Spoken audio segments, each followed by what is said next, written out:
এই যে লক্ষ্মী পুজোটা যে গেল, মানে আমাদের বাড়িতে পারলে আমার মা রান্নাই বন্ধ করে দেয়। খিদে পেয়েছে মা, দুপুর হোক, সন্ধ্যেবেলা, রাত্রিবেলা, মাঝরাতে, যখনই হোক আমার মাকে যদি বলে মা খিদে পেয়েছে, নাড়ু আছে তুই খই নাড়ু খা। সারাদিন একটা মানুষ খই নাড়ু খাবে?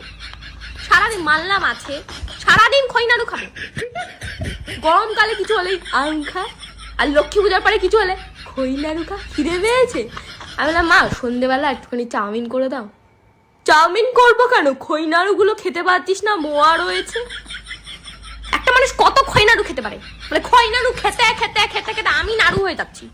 এত খই নাড়ু, সেই লক্ষ্মী পুজো কবে গেছে, এখনো আমাদের বাড়িতে পরে এত বানানোর কি দরকার? অল্প করে বানাতে পারো না? অল্প করে বানাতে পারো না? যত খই নাড়ু সব আমাকেই খাওয়াবে, এক গাদা বানাবে আর আমাকে 1 মাস 2 মাস ধরে খাওয়াবে। আর না বললেই বলবে আগেকার যুগের বাচ্চারা জানিস প্লাস্টিক নিয়ে এই বাড়ি ওই বাড়ি। আর তখনকার দিনে বিরিয়ানি ফিরে নিচ্ছিল নাকি? তখনকার বাচ্চারা তো এগুলোই খাবে, এগুলোই তো খাবে। ওরা ওরা জানতো কি তখন কি খেতে হয়। ফ্রাইড রাইস চিলি চিকেন ছিল তখন।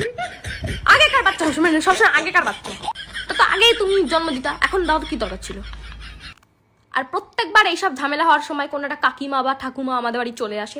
কোথা দিয়ে ভাই চলে আসে বুঝতে পারি না, কিন্তু চলে আসে। তারা বলবে আগেকার যুগে যাইতো প্লাস্টিক নিয়া ঘরতো, এইদিকে এখনকার পোলা পাই।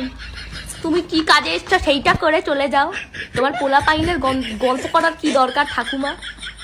পোলা পাইনের গল্প শুরু করবে আর আমার মা সেটা নিয়ে হ্যাঁ দেখেছি সেই সে। আমার মা কোনোদিনও আমার কথা ভাবে না, লোকে যা বলবে সেটা নিয়ে আমার কাছে। পাশের বাড়ির মেয়ে কি করছে, সেই কখন পড়তে বসছে, আরে ও কখন পড়তে বসবে সেটা আমার কি?